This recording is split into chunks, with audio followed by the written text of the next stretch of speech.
Hi, and welcome to LSA's latest webinar, How to Stop Worrying About Local Listings and Focus on the Customer Journey. My name is Greg Sterling. I'm the VP of Strategy and Insights for LSA, and I'm joined today by Neustar Moz. Next slide, please.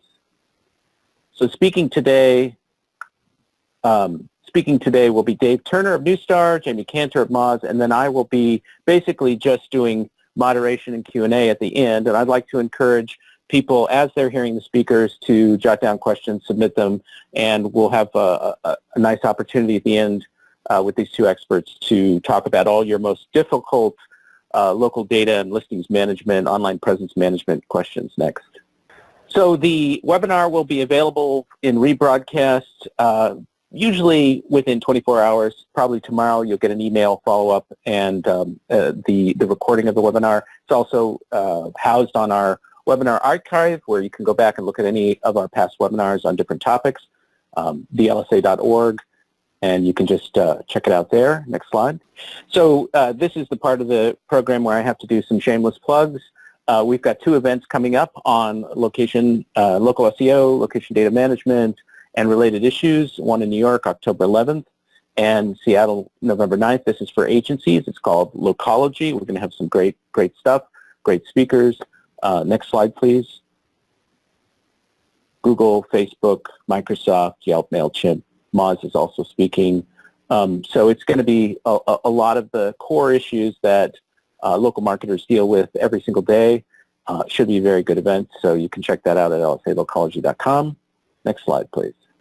Okay, so now we're going to get into the meat of the presentation with Dave Turner, and we're going to talk about how you can get control of your local data and start moving beyond that and really devoting yourself to the kinds of things that matter to you as a marketer. So Dave, take it away. Thank you, Greg, and thank you everybody who joined today. Appreciate the opportunity, along with one of our valued partners, Moz, to discuss the maintaining of places identity data for businesses. And really want to talk a little bit initially about the challenge that occurs here. And really the first challenge that occurs is just the level of churn in the businesses. Each year there are approximately 2.4 million businesses that are removed or established annually from a local listing point of view. And local listing from online search. When I talk about this, I'm talking about online search, navigation, all the different sources that somebody might go to search for a listing. So you have 2.4 million businesses that are churning one way or the other. Additionally, 20% of business records change annually. Some material aspect about a business is going to change, 1 in 5 each year. And this is a fairly significant number, where businesses just kind of assume they've set this up, not realizing that a change in their identity needs to be properly reflected. And what this really comes down to is that 60% of data, if it's not properly managed, not properly sourced, is going to be out of date in roughly a 2-year time frame. And that's a pretty significant churn and a fairly rapid environment. So the real summary from this is that this is not a passive activity. Too many businesses have approached this as a passive type of idea that you can set things up and then you can just move forward, but it's really important to stay on top of this. It's also important for those of us in the industry who are syndicating a lot of this data to make sure that we're staying on top of it. Now, to further complicate the challenge is once you have the actual change, what I talked about in the prior slide was just changes in the businesses themselves. And so that's just the actual change. But also, what does the local data ecosystem even look like? And it is, in our description, it's chaos. And the reason is there are so many sources of data out there. And so some from the list here. First, you have your syndicators and agencies, people who are hired by businesses to gather data and disseminate it. People still pull in directory assistance files from the old 411 files. It's still considered a fairly authoritative source. Even phone books get scanned and find their way into the online community. Some people will ask who still uses phone books. Almost every online provider navigation system in one way or another is getting phone book data. So it's being used there. So even if you never open that book, it's being opened often enough to get the data from it. Of course, there are people performing web crawl and scans. Also crowdsourcing. Crowdsourcing is a fairly well-intentioned idea here, suggest and edit on a listing. But as soon as you go down the crowdsourcing route, you're introducing a fairly large group of people that have the opportunity to somehow influence a listing. And I'm talking about even the core identity. I'm not even talking about reviews. I'm talking about, suggest and edit on, is this open or closed? Are the hours correct? And so people can make these suggestions, and you have, the level of control, depending on who's doing the crowdsourcing, can vary widely. Online registrations, different sites, different search sites, understanding the importance of this, have created their own registration capability. Probably most prominent would be Google My Business. They, quite a while ago had decided, they want as direct a relationship as they can get to get the most accurate data. They have online registration. Challenge there, of course, is that you need to make sure you maintain multiple registrations. And then if you're in a specific trade area, healthcare, legal profession, there's data that can be accessed from there. There are data sources that go into your listing that come from government sources, people who are monitoring SEC filings. So various government sources can be used. Point of sale data, financial institutions will share data about businesses. That data can find its way into your listings. And then listing aggregators, and that includes the directory assistance files, people who take a lot of the data from the different sources and create a single file out of this. And if you look in the middle, who's consuming this data, it's the search engines, online publishers, navigation systems, also listing aggregators, because this is a constant circle where data gets recirculated, and it's very, very hard to control it because there are so many sources. And each of these sources is on a completely different timeline. So what is the best source of data? Well, the best source of data is going to be the business itself. The business is going to have the most current data. They're going to know where they're located. They're going to obviously know their hours. But there are going to be multiple challenges associated with a business. The first is going to be without a syndication partner, somebody to help them manage all these different sources. The business is going to be responsible for maintaining data on multiple platforms. That means that if they've logged into Google My Business and maybe 2 or 3 others, they're going to have to constantly be making sure they're replicating that data in those multiple places.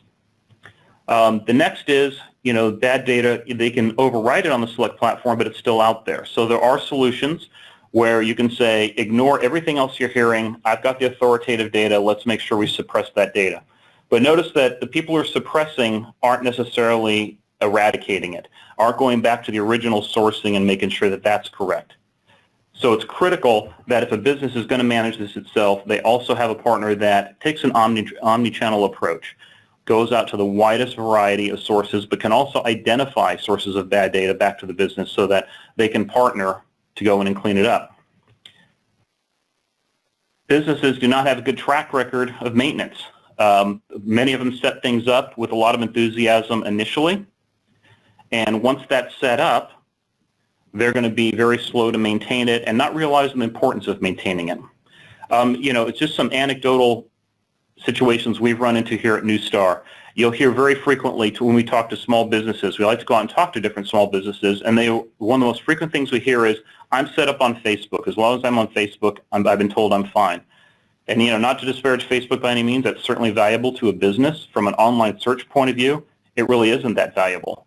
And that's not going to be a multi-sourced approach. Others will tell you, I heard from a vice president of advertising at one of our clients who said, well, everybody just sources all of their data from Google. It's just all shared from a single source. It is definitely not single sourced. So education is a big part of the process, but the business shouldn't have to be educated on this. They need a partner that is educated, that is capable of putting together a plan of action that will not only syndicate their information out in an accurate basis in a timely manner, but also work on the eradication of any of the bad data that's out there. Kind of want to give an example of how some of the bad data or outdated data gets in place. And the reality is most data is good at some point in time. And what we call bad data today or duplicate data is probably just an instance of something that's old. Let's say that a business has hired a search engine optimization company and said, okay, I want you to go out and syndicate my data, and I want you to get there as widely as possible. And so they do that, and you see here on the green arrow, they provide all their information. It goes out to the search engines, online publishers, navigation, mobile. It goes out everywhere. Meanwhile, there's a good chance that that business has a phone, and that telecommunications carrier is probably also managing a listing, albeit a very basic one, name, address, phone number, without a lot of the enhanced attributes we've come to expect online. But they're maintaining that information, and they've created this listing. And the listing is intended to go into probably a phone book or 411. But as I said before, that data does find its way online. A lot of people still regard this as highly authoritative data, and it still gets circulated online. If the business is not actively maintaining both of those channels or has a partner that is engaged with both of those channels, turns out the source of that data is the business itself. And we see this frequently. Businesses that have moved, a lot of times when they move, they may switch carriers, not change anything to do with their listing, thinking, I don't really care what's in the phone book.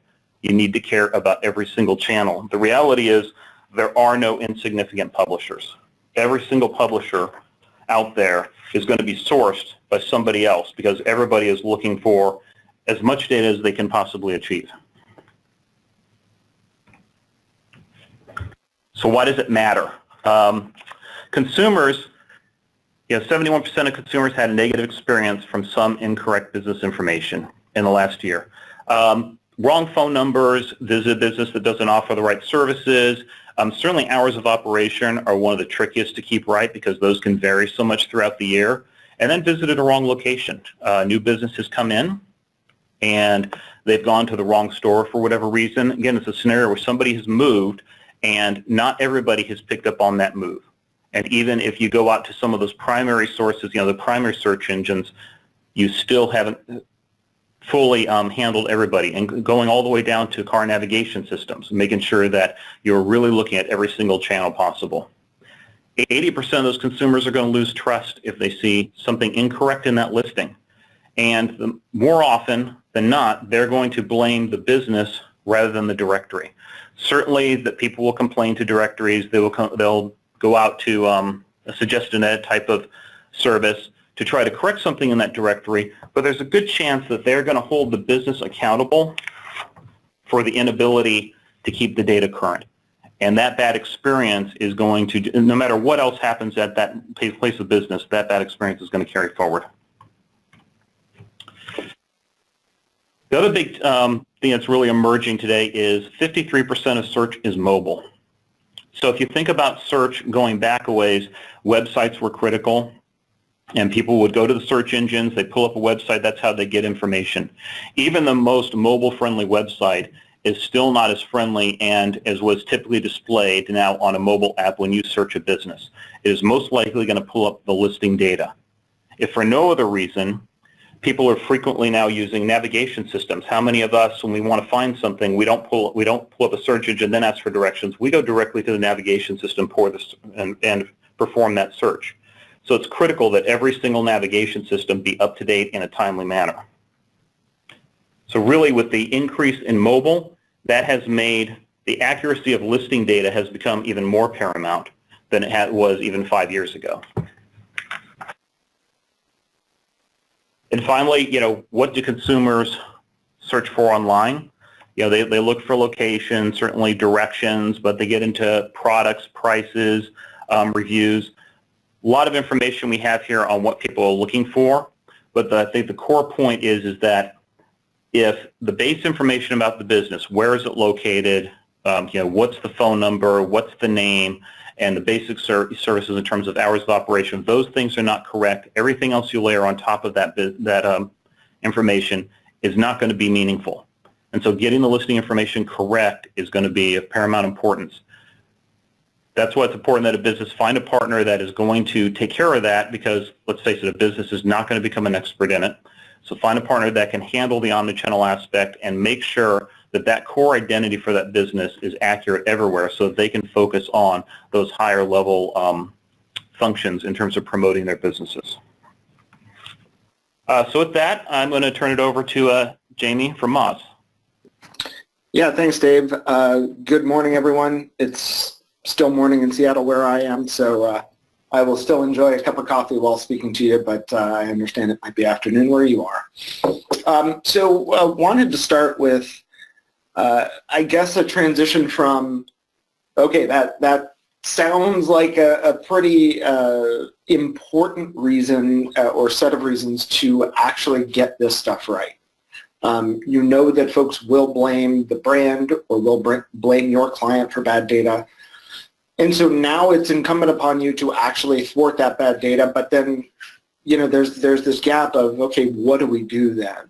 It's clearly an important situation, but what are the next steps and how do we go about doing it? So there are two main steps, and this is absolutely the simplest slide I've got to show you, and perhaps the most important slide that I've got to show you, in that there are two fundamental things you can do.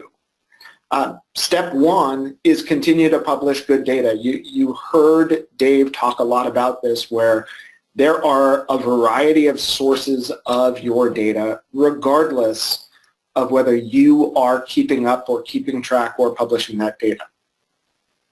So people know a lot about your business, and there are records for your business, whether you know it or not, and whether you keep up with it or not. Therefore, the more that you can stay on top of publishing the right information time and time again, whether that's basic information, as Dave talked about, in something like 411 or the phone book, or if that's more complex information as some of the navigation systems might have you do, or even some of the larger data aggregators or directories. So step one, publish that. Control your piece of publishing the right data. If you do move, if you change something, if you acquire something, you need to push that out and ensure that that is getting out into the data ecosystem. Now, step two, unfortunately, a bit more complex. Eliminate bad data, right? These are two halves of the same coin where, yes, you can publish as much as you want, but you need a way to figure out what's wrong. And there are a lot of ways that this can go wrong. And so we're going to talk a little bit more about, okay, how do you find that bad data, and how do you eliminate that bad data in terms of the local ecosystem today? Because if you don't, that will hang out, that will be part of that 60% that is outdated in 2 years, and it will continue to haunt your listings and make it more imperative that you stay on top of things when there's bad data out there confusing your clients or your clients' customers. Next slide, please. So you may have heard a bit about duplicate data or bad data, mistaken data. This has been a widespread issue for years. As you can see, there were articles dating back probably even prior to this, but talking about duplicate records back, you know, almost 10 years ago now. Frightening to think that 2009 is almost 10 years ago now. But this has been a critical issue, and it's always been a back burner topic for a lot of folks, where they say, yes, I know I've got bad data out there. Yes, I recognize that that's probably hurting my local listings. Yes, I get the importance of that. I just don't know what to do. I don't know where to start.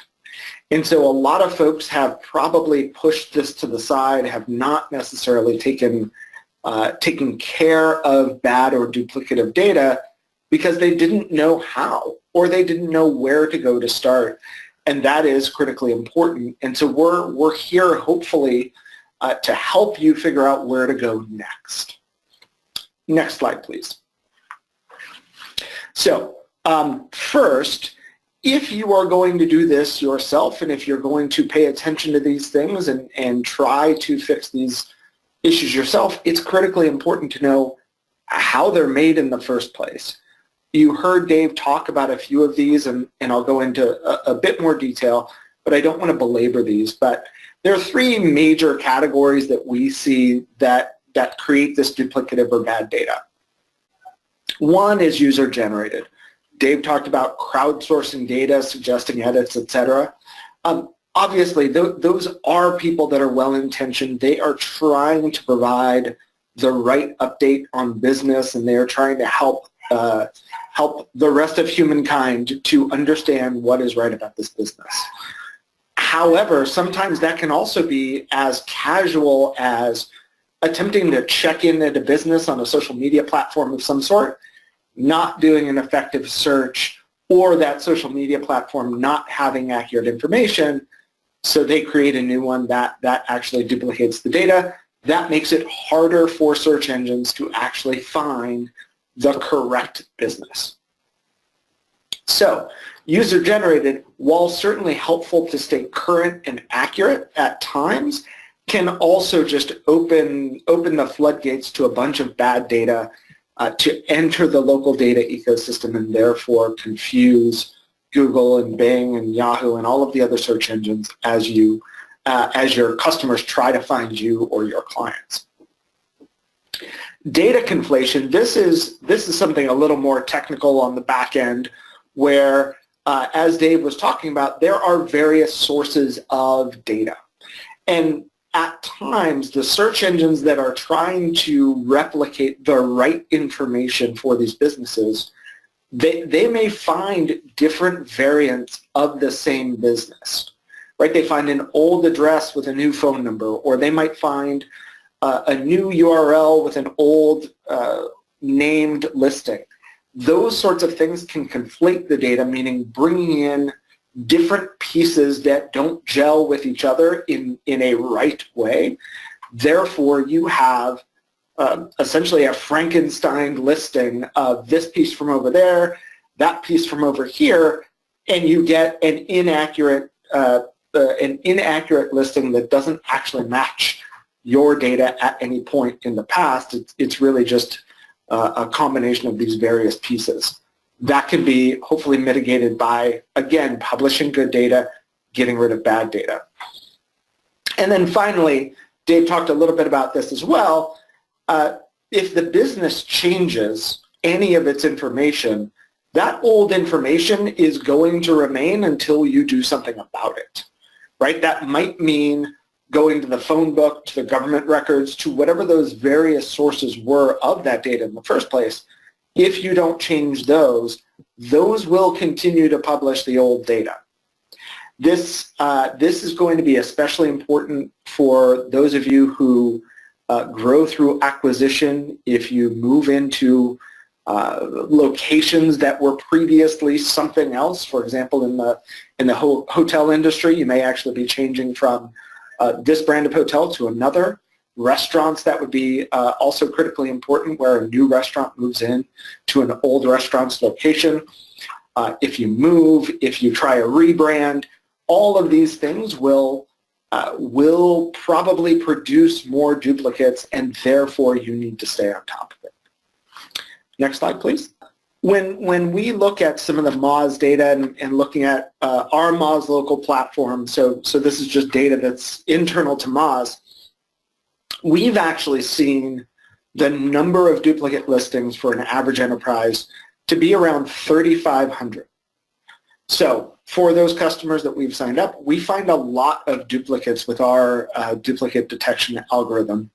And some of our larger brands have had up to 100,000 duplicates upon signing up for Moz.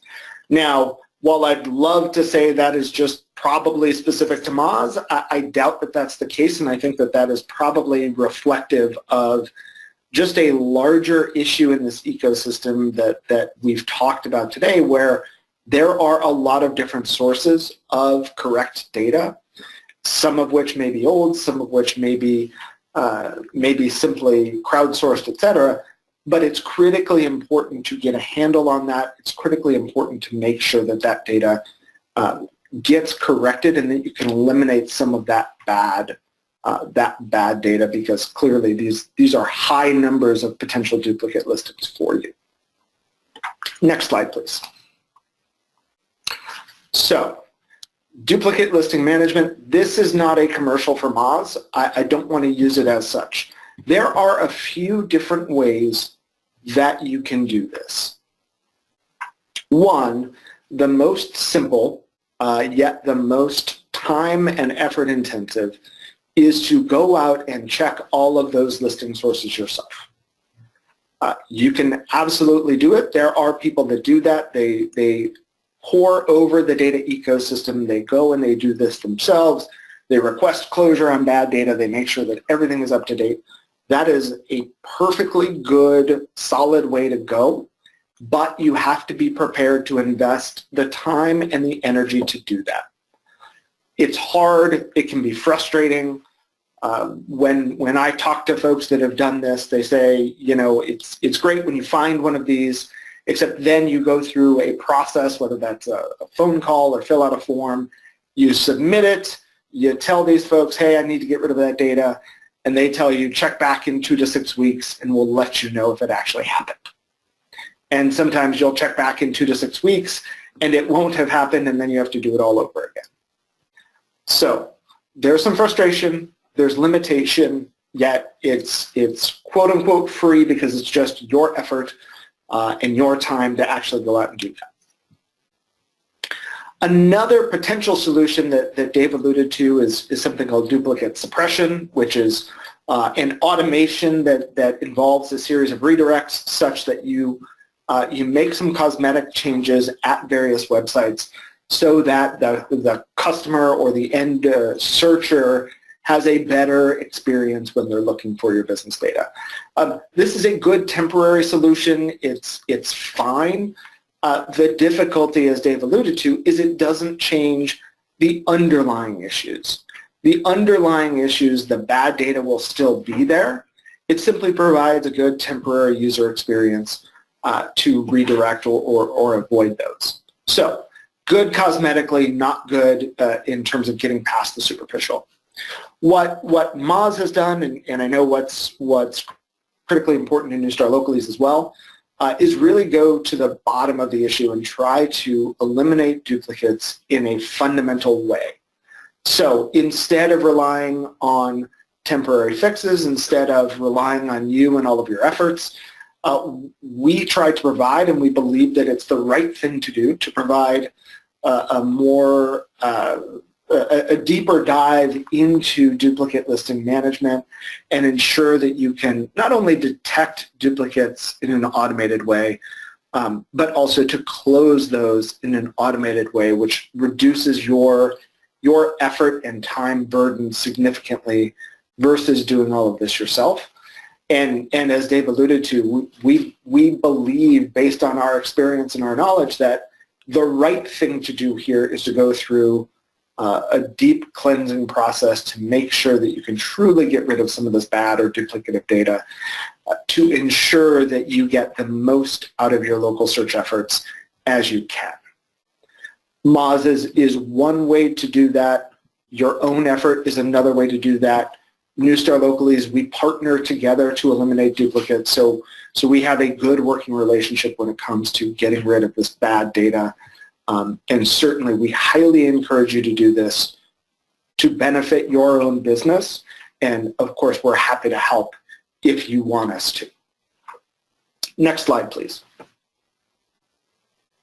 So finally, what I thought I would do, just as kind of a way to wrap this up completely, is to say, why does it matter? When has this really impacted someone for real, and why bother doing this?